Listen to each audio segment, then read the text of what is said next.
Here's how to install CapCut on your laptop.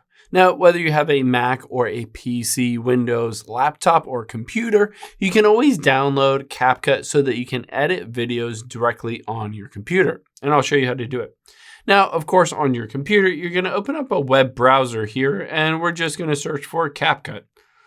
Now, the nice thing is that previously you had to download an Android emulator, basically to emulate an Android operating system, and then download CapCut onto that, but that would really slow down your entire computer. Now, what you can do is just hop into CapCut here. You can see it detects that I'm on a phone, but you can just tap the three dot lines at the top left, tap on download, and download Windows/Mac.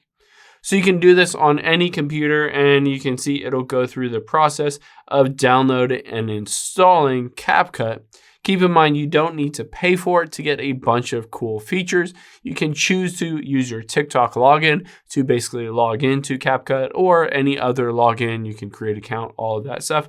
But just hit this, click here, right here, to begin downloading the CapCut for your laptop or computer, and it'll download and install it. Just double click, open it, install it on your computer, and you can get basically started on editing. Hope this helps. If you have any questions on that, leave them in the comments down below, and I'll catch you on the next one.